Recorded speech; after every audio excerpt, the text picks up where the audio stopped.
Aš, kaip, nežinau, banga į viršų, aš viršus, o tu čia nėragi taip, kad tu sėdi ramybėj visą laiką. Gal būna kažkokia, tai kai kūno neturi, gal ir būna, aš nežinau. Tikrai nežinau, dabar neatsimenu.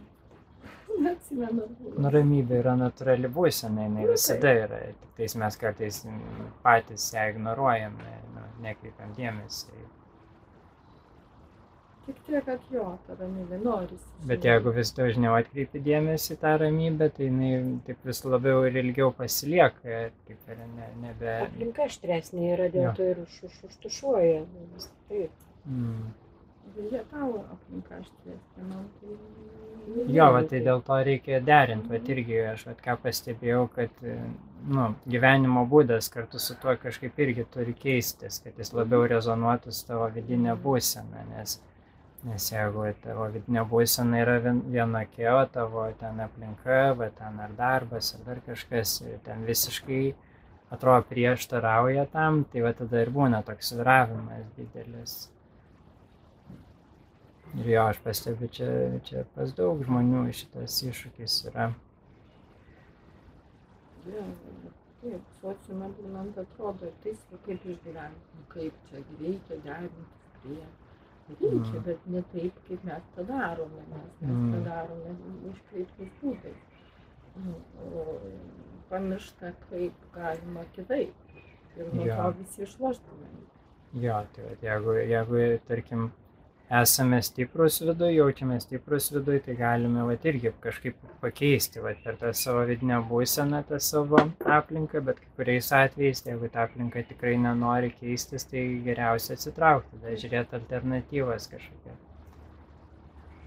Taip, ir dažnai mano patirtį, tai taip ir aš nerasdavau kitų būdų, kaip tik fiziškai atsitraukti ir kurį laiką tiesiog kažkaip išbūti.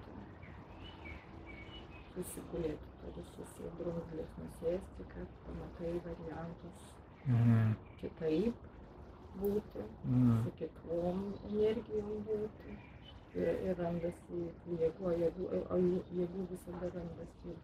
Aš tiesiog stebuklo šitą vietą atpažinti, kad jos visada yra.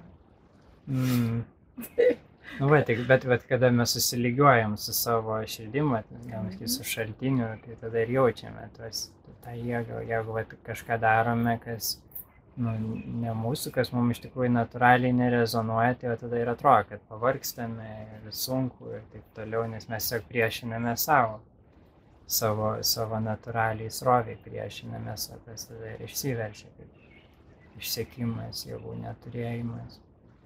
Negalavimai ir taip toliau, tai čia viskas yra vedimas toks natūralus, tą susilygiavimą su savim, su savo vidiniu šaltiniu. Ir tada jau, kai tada iš tos būsenos veiki, tai atrodo, net ir dedant didelės pastangas, vis tiek tų jėgų vis ateina ir dar daugiau ateina. Plečiasi variantų, daug visokių tam lengvesnių, negu iš pradžių būna. Jo, jeigu lieka atviras protas, tai jo, visą laiką ateina įvairiausių genialių tokių kelių ir viską eiti.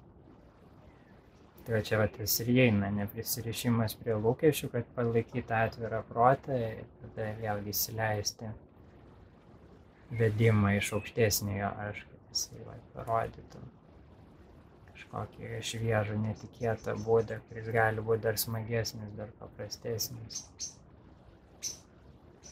Ir aišku, reikia jausti, kad tai manoma, kad mes esam to verti, kad taip pat kūrinyje ir yra surėdyta, kad viskas tekėtų sklandžiai, lengvai, palaimingai.